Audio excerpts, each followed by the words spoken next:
Sabe aquela pergunta que a gente quase nunca para pensar? Pois é, na noite mais especial do ano, a grande estrela da mesa em Portugal é um peixe. E não é qualquer peixe, é um peixe salgado, seco. Parece um pouco estranho, né? Uma contradição.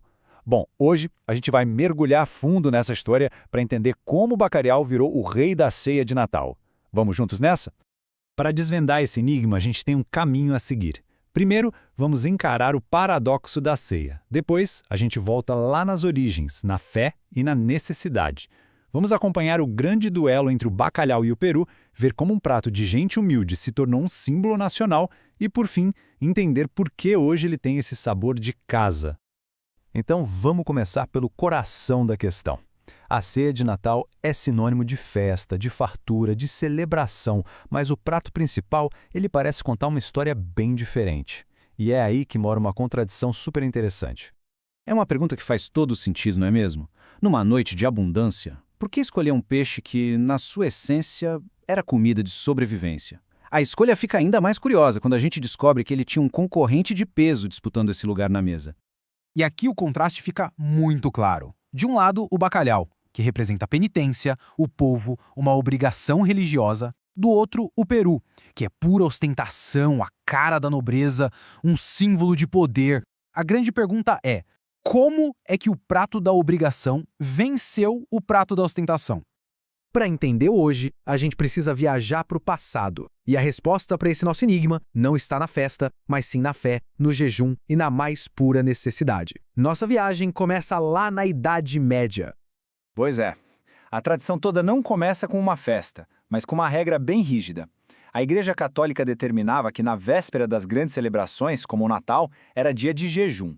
Isso queria dizer que as chamadas carnes quentes, tipo porco, galinha, estavam proibidas. A alternativa? Peixe. E por que o bacalhau, então? Simples.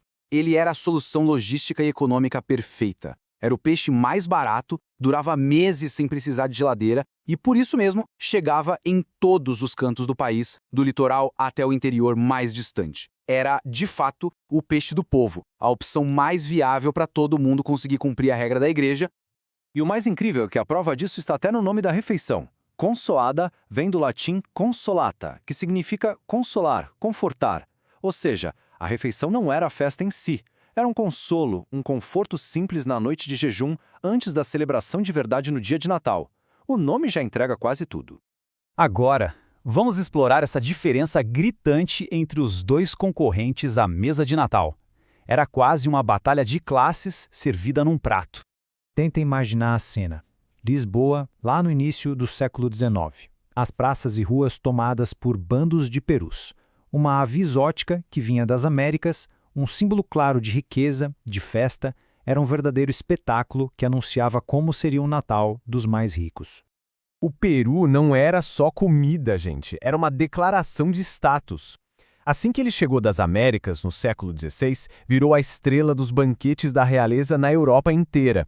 Era grande, era exótico, era caro, perfeito para mostrar poder.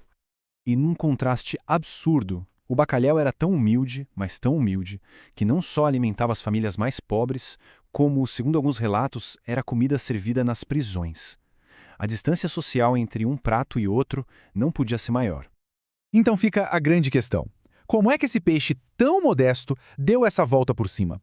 Como ele saiu de comida de penitência para virar um ícone nacional amado por todos? A resposta está numa longa e fascinante jornada histórica. Essa ascensão do bacalhau não aconteceu do dia para a noite. Foi uma escalada lenta e gradual. Começou como uma obrigação da igreja, sobreviveu por séculos como a comida dos mais pobres, depois foi ganhando espaço nos restaurantes e, finalmente, foi coroado como um símbolo de toda a nação. E um ponto de virada muito importante acontece já no século XX. O regime do Estado Novo viu no bacalhau o símbolo perfeito da humildade e da resistência que queria associar ao povo português. O governo passou a controlar o abastecimento e usou a propaganda, inclusive na TV, para cravar de vez o lugar do bacalhau na identidade nacional. E essa jornada toda nos traz até os dias de hoje. E hoje, o bacalhau não é mais obrigação nem propaganda. Ele se tornou algo muito mais profundo. É tradição, é família, é o sabor de casa. Não importa em que lugar do mundo essa casa esteja. O prato clássico da véspera de Natal tem um nome que já diz tudo: bacalhau com todos. Um nome que fala não só dos ingredientes que vão no prato, mas principalmente do espírito de união, de família reunida que ele representa. E os ingredientes são a alma da simplicidade, refletindo as origens humildes do prato. Postas de bacalhau, batata, couve, ovos, tudo cozido e depois regado com muito azeite e alho. É essa simplicidade que, quando se junta, cria um sabor que é sinônimo de estar em casa. Essa frase captura perfeitamente o sentimento. Especialmente para quem vive longe, o bacalhau é muito mais do que comida. É um remédio para a saudade, é a forma mais saborosa e direta de viajar de volta para casa, para a família. Então, o que a gente vê no fim das contas é essa jornada incrível. Uma refeição que nasceu como uma obrigação religiosa, quase como um castigo, e que se transformou numa tradição feliz, desejada e que hoje une todas as classes sociais à mesa. E a gente termina com essa reflexão.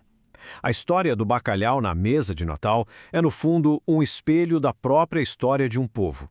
Uma história de fé, de necessidade, de muita resiliência e, acima de tudo, da capacidade de transformar o que era obrigação em motivo de orgulho.